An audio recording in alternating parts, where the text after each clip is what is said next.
मैना के उधर से मैना के उधर से माता पार्वती का प्रादुर्भाव होता है।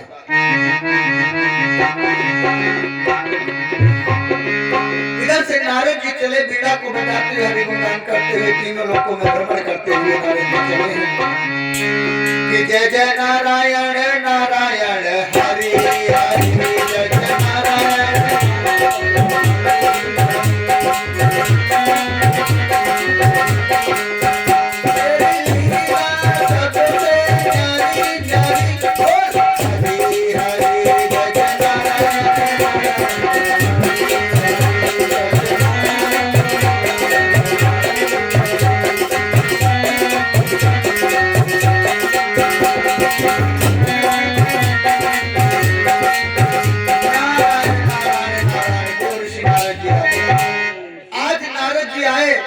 भ्रमण करते हुए नारद जी को पता चल गया कि राजा हिमांचल के यहाँ एक कन्या का जन्म हुआ।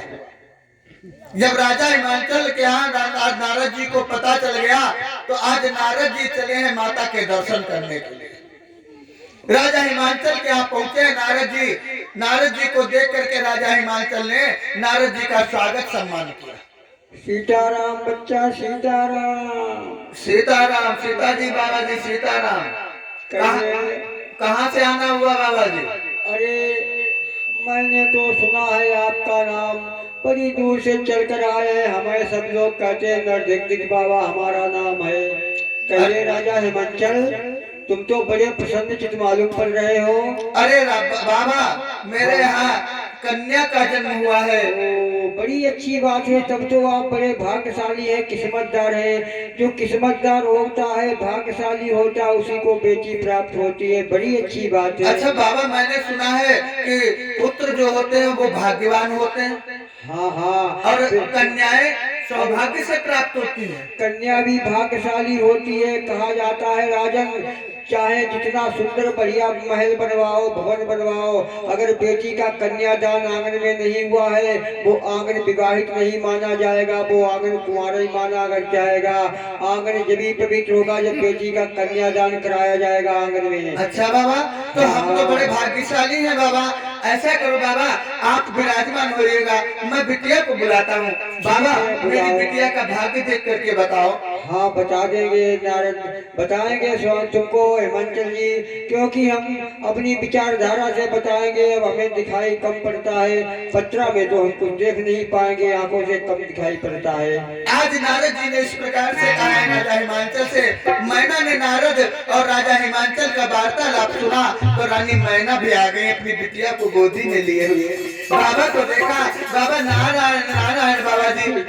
बिटिया सीताराम। आज बाबा जी ने देखा, अरे बिटिया को देखा, मन ही मन नारद जी ने प्रणाम किया। धन्य हो भैया, मैं तो आपके दर्शन करने के लिए आया था भैया। और बिटिया को लिया नारद जी ने अपनी गोदी में और कहने लगे, मैना कहने लगी बाबा देखो मेरी बिटिया का भाग्य देख करके बताओ। ठीक है, मैं तुम्हें बता रहा हूँ इस बेटी के बारे में। सुनो राजन। नारद बोले गिरिराज भक्त, एक कन्या नहीं भवानी।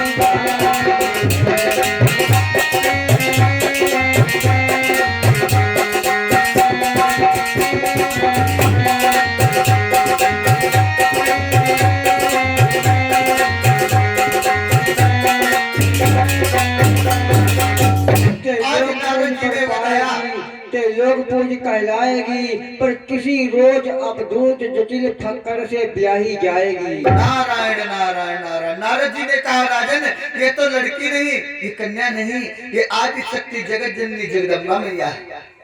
आज नारद जी की बात को सुनकर के मैना को उत्सुकता जागृत हो गई। बाबा और बताओ मेरी बिटिया के बारे में, और बताओ। बोले सुनो, त्रैलोक पूज्य बर पाए,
त्रिलोक के पूज्य बर पाएगी, त्रिलोक के पूज्य कहलाएगी, लेकिन किसी अघोरी के साथ में इसका विवाह होगा। नारायण नारायण नारायण।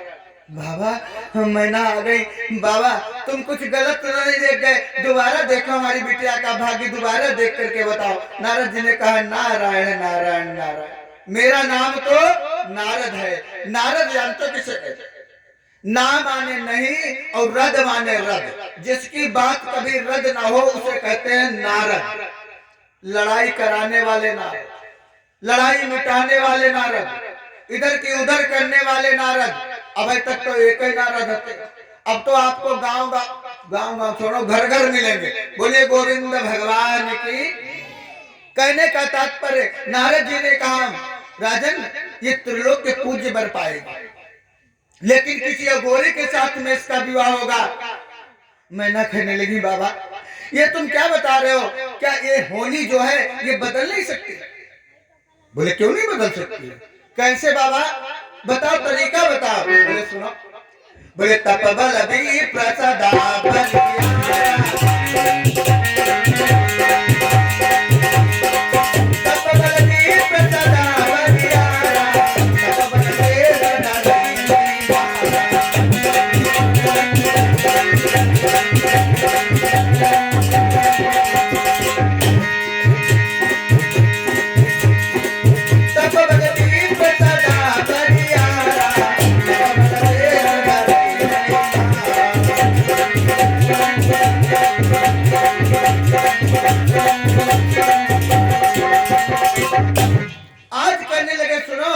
तपस्या के बल से ब्राह्मण पूजनीय है।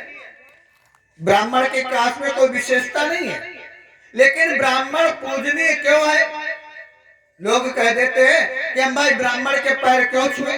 बिल्कुल न छुए। लेकिन जानते हो ब्राह्मण पूजनीय है क्यों?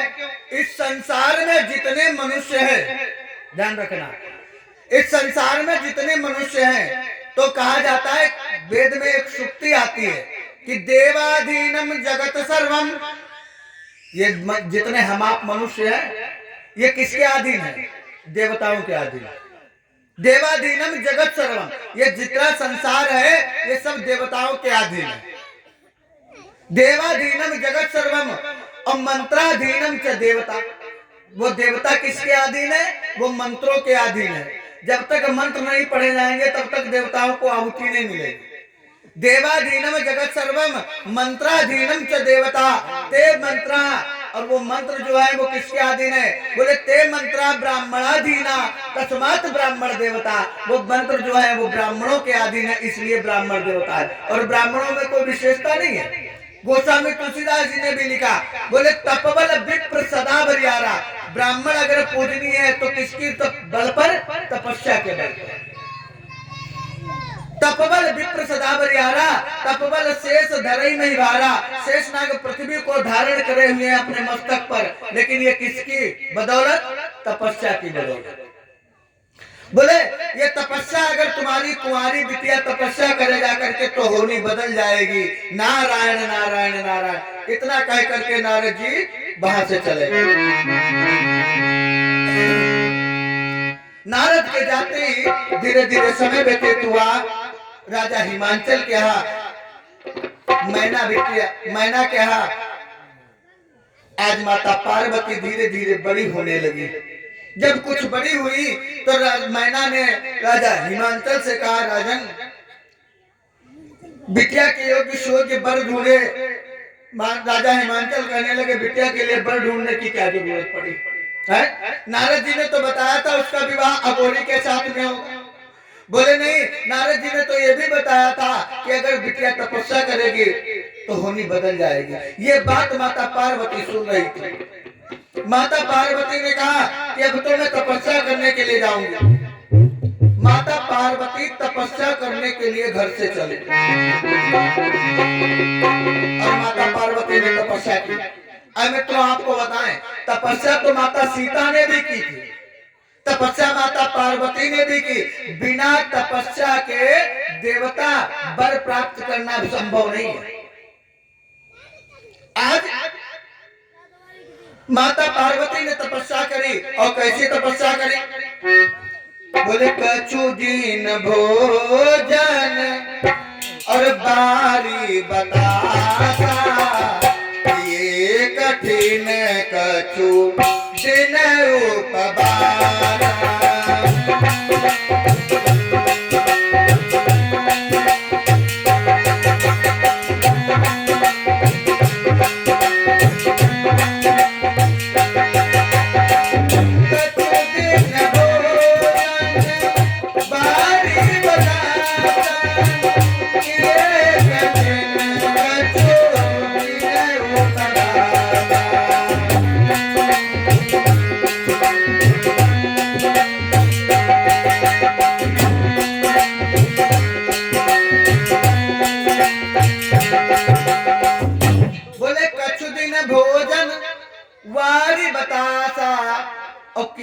कठिन कछु दिन उपवासा, कुछ दिन तो भोजन करके माता पार्वती ने तपस्या किया। फिर बारी बतासा, वारी यानी कि पानी के बतासे, ये मीठे वाले बतासे नहीं थे। और पानी के बतासे का मतलब वो ठेले पर वाले भी बतासे नहीं थे। बारी कहते हैं जल को, जो जल बरसता था उसमें जो बुलबुले उठते थे उनको चाट करके माता पार्वती ने तपस्या किया। फिर बोले बेल पात्र में परई सुखाई, 3 सहस्र संवत सुखाई। माता पार्वती ने सूखी बेल पत्री खा करके तपस्या की। और जब तपस्या करते करते काफी समय व्यतीत हो गया माता पार्वती को, तो इधर चले सनक सनंदन सनातन एवं सनत कुमार सप्तर्षि। इधर तारक पिशाच जो है वो अत्याचार करने लगा। तारक पिशाच को वरदान था कि भगवान भोलेनाथ के पुत्र के द्वारा हमारी मृत्यु होगी। जब तक भगवान भोलेनाथ का पुत्र नहीं होगा तब तक हमारी मृत्यु नहीं होगी। ऐसा वरदान था तारक पिशाच को। इसलिए वो जानता था कि भगवान भोलेनाथ समाधि से उठेंगे नहीं, विवाह होगा नहीं तो पुत्र होगा नहीं, जब पुत्र नहीं होगा तो हमारी मृत्यु नहीं होगी। वो अपने आप को अमर समझता था। मित्रों, जितने दैत्य हुए उन्होंने केवल एक ही वरदान मांगा कि भगवान हमें अमर कर दे।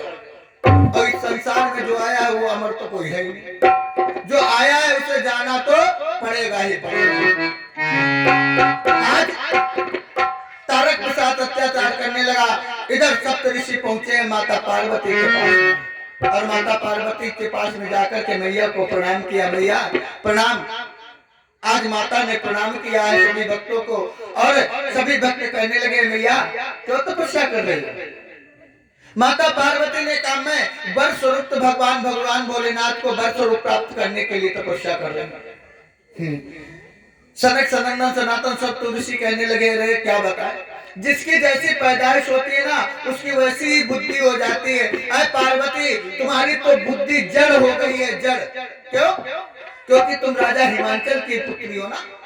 तुम्हारे राजा, तुम्हारे पिता तो जो है वो जड़ बुद्धि के हैं, इसीलिए तुम्हारी भी बुद्धि वैसी ही हो गई है। अरे उस अघोरी के पास में है भी कुछ जिसके लिए तुम तपस्या कर रही हो? क्यों? बोले सुनो, अरे घर बार नहीं, परिवार नहीं, गाँव के मड़ैया कोई नहीं।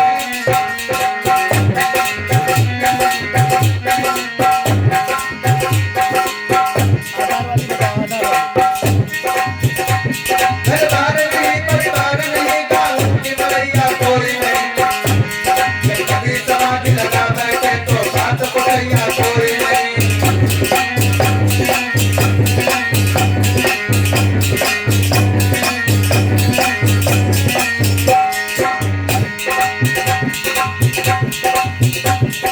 और जानते हो, माता सती से बहुत प्रेम करते थे भगवान भोलेनाथ। इतना नहीं प्रेम करते थे, बहुत प्रेम करते थे भोलेनाथ भगवान सती से।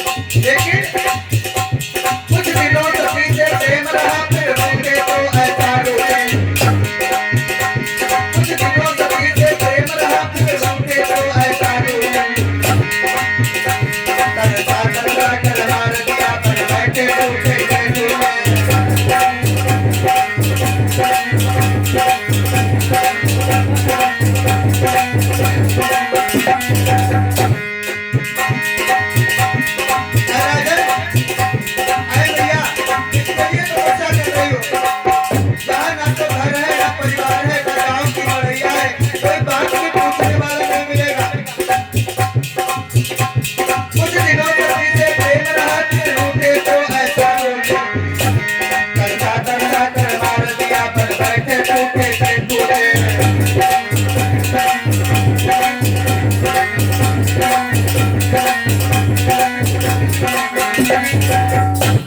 आज कहने लगे सुनो, अब माता सती से बहुत प्रेम करते थे भगवान भोलेनाथ। प्रेम तो बहुत करते हैं, लेकिन जानते हो पार्वती, अगर कहीं समाधि लगा करके बैठ गए तो तुमसे बात भी पूछने वाला कोई नहीं मिलेगा।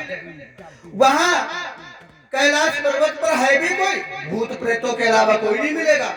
ऐ पार्वती, अगर तुम चाहो तो मैं तुम्हारा विवाह भगवान विष्णु के साथ में करवा दूं। पार्वती ने कहा, सप्तऋषियों तुम्हारा दिमाग खराब हो गया? सप्तऋषियों ने कहा, मैया दिमाग हमारा नहीं, दिमाग तो तुम्हारा खराब हो गया। अरे उस अघोरी के पास में कुछ है भी? चिता की भस्म लगाने वाला, भांग खाने वाला, चिलम पीने वाला, और इसके अलावा उसके पास में कुछ भी नहीं है। आज माता पार्वती ने अपने कानों में जो है उंगली लगा ली। अरे सप्तऋषियों खामोश हो जाओ, इसके बाद में अगर भगवान भोलेनाथ के खिलाफ किसी ने एक बात भी कही तो मैं उसे श्राप दे दूंगी।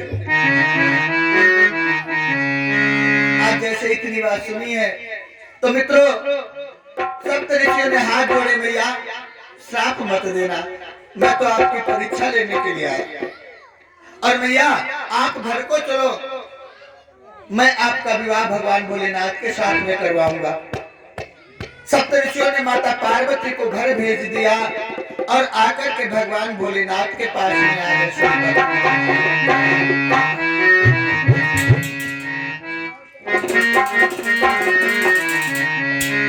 और भगवान भोलेनाथ के पास में आकर के भगवान भोलेनाथ की प्रार्थना करने लगे। भोलेनाथ बाबा, बाबा ने कहा क्या बात है?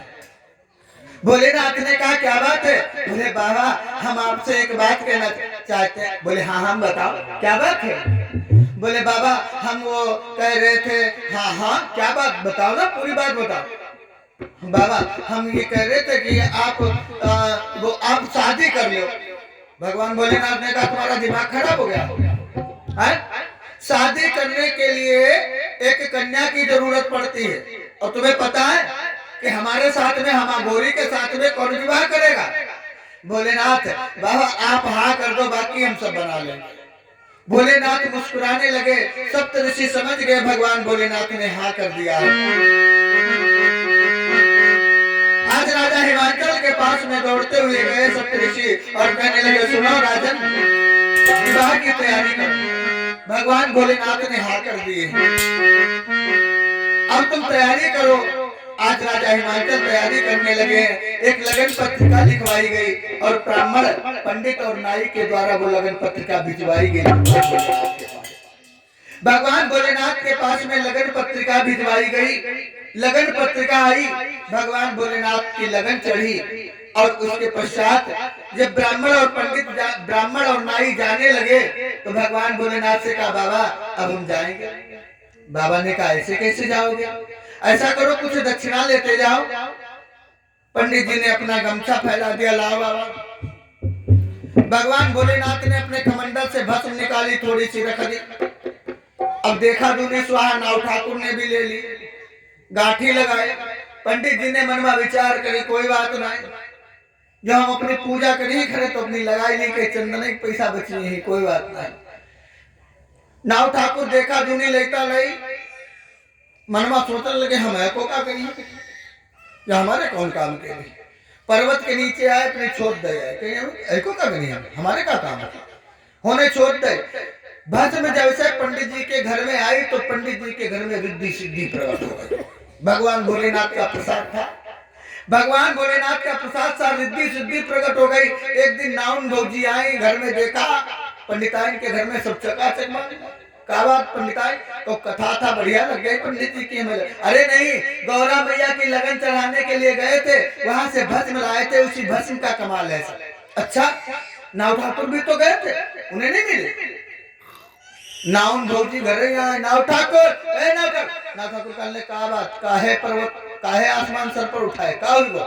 कहीं मैं भस्म नहीं मिली रहा, तो कहीं हाँ मिली रहा है, कहीं क्या करे? ये बात हमने होने छोड़ देगा। क्यों? बोले जाओ, बड़ा सा चदरा दिया, इसमें जाओ, जल्दी से लेकर के आओ। पंडिताइन घर में रिद्धि सिद्धि प्रकट हुई गई। नाव ठाकुर का लगे, सो करो, कुछ भूख लगी, कुछ खवाए पियाए तो फिर चले जाइए। बोले नहीं, जाओ जल्दी पहले भस्म लेकर के आओ। बड़ा सा चदरा दे दिया और तब तक नाउन भौजी बीचों बीच आंगन में चौकोर लीपे बैठी। नाव ठाकुर गए हपत में भगवान भोलेनाथ के पास, बाबा बाबा बाबा कहीं काबा, नाव ठाकुर काबा कैसे आई? कहने लगे, बाबा भस्म दे दो थोड़ी सी। कहने लगे, का है पहले दे रहा बाका कर। कहने लगे, बाबा बात हमने हेने छोड़ दे रहा है। भगवान भोलेनाथ ने कही, देखो वो धूना लगो, जब हूं से भले हो जाए। धूने से भस्म भर ली और घरे लेके आए। दोनों जने हाथ डाले बैठे, भस्म मैया लिपे भय मैया रखी ले, लिपे वाले रखी ले। दोनों जने हाथ डाले बैठे, मनवा सोचे कितने गड्डी बन जाए, कट्टस बाहर निकालने। पूरी रात बैठे रहे, भरारो हुई गो, आंखी झपक गई। भरारे 4 बजे आंखी लग गई और जैसे आंखी लगी तो देखो आंखी खुली एकदम, देखो का भस्म दुगनी हुई गई। अब भस्म दुगनी हो गई, नाव निकालने लगे, नाव देखो बातें भस्म दुगनी हो गई, बाहर डालिया। अब जले नाव ठाकुर ने छिटवा ढूंढो ने, तब तक भस्म चौगनी हुई गई। नाव ठाकुर एक छिटवा गत्ते भरो के बाहर डालन जाते ले, 4 छिटवा गरबा भस्म तैयार। पूरे घर वाले भस्म हो गए। नाव ठाकुर भाग करे गए बाबा के पास में, बाबा बाबा बाबा ने कहा, अब क्या हुआ? बोले, बाबा घर वाले भस्म हो गए। बाबा भगवान भोलेनाथ ने पीठ पर हाथ फिराया, बोले जाओ। कल्याण किया। इस तरीके से भगवान भोलेनाथ की भस्म ने कल्याण किया। भगवान भोलेनाथ की भस्म ने कमाल दिखाया। इसके पश्चात